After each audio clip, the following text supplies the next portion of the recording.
910 நாட்களுக்கு மேல உங்க மண்ணுக்காக போராடிட்டு இருக்கீங்க.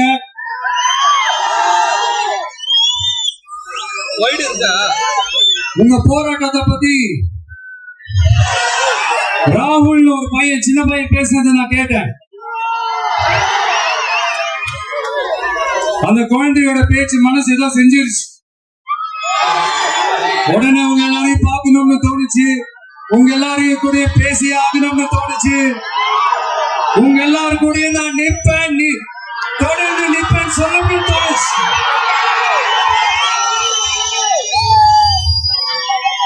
ஒவ்வொரு வீட்டுக்கும் ரொம்ப முக்கியமானவங்க அந்த வீட்டுல இருக்கிற பெரியவங்க தான். அதே மாதிரிதான் நம்ம நாட்டுக்கு ரொம்ப முக்கியமானவங்க உங்களை மாதிரி விவசாயிங்க தான். அதனால உங்களை மாதிரி விவசாயிகளோட காலடி மண்ணை தொட்டு கும்பிட்டுதான் என்னோட பயணத்தை தொடங்கணும்னு ஒரு முடிவோட தான் இருந்தேன்.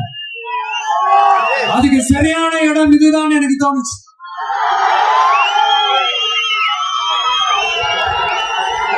என்ன, உங்க வீட்டுல இருக்கிற ஒரு மகனா என்னோட கள அரசியல் பயணம் உங்களோட ஆசீர்வாதத்தோட இங்கிருந்து தான் தொடங்குது. நம்மளுடைய முதல் மாநில மாநாட்டுல நம்ம கட்சியினுடைய கொள்கையை பத்தி நான் எடுத்து சொன்னேன். அதுல ஒண்ணுதான் இயற்கை வள பாதுகாப்பு. சூழலியல் மற்றும் காலநிலை நெருக்கடியை எதிர்கொள்ளக்கூடிய இயற்கைக்கு ஊறு விளைவிக்காத பகுதிசார் மாநில வளர்ச்சி பரவலாக்கம். இதான் நாம் அறிவிச்ச அந்த கொள்கை.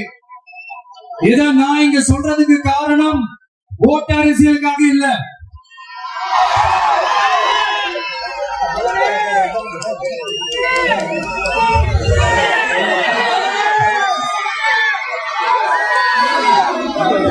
இன்னொரு தீர்மானம் அதே மாநில மாநாட்டில் நான் சொன்னேன். அது விவசாய நிலங்கள் பாதுகாப்பு கொள்கை தீர்மானம். அதுல காஞ்சிபுரம் மாவட்டம் பரந்தூரில்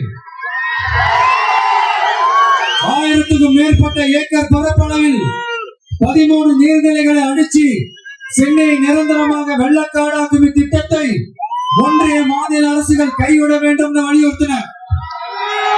அது மட்டும் இல்லாம இந்த மண்ணுக்காகவும் மக்களுக்காகவும் நம்ம விவசாயிகள் பாதிக்கிற இந்த திட்டத்துக்கு எதிராக சட்ட போராட்டம் நடத்தவும் தயங்க மாட்டோம்னு சொல்லியிருந்தோம். அதே இங்க உங்க முன்னாடி ரொம்ப ஸ்ட்ராங்கா வலியுறுத்துறேன். இந்த பிரச்சனையில நான் உங்களோட உறுதி அளிப்பேன். இன்னொரு முக்கியமான விஷயம், நம்மள ஆண்டுகிட்டு இருக்கிற ஒன்றிய அரசுக்கும் மாநில அரசுக்கும் நான் சொல்லணும்னு நினைக்கிறேன். நான் இங்க வளர்ச்சிக்கு எதிரானவெல்லாம் கிடையாது.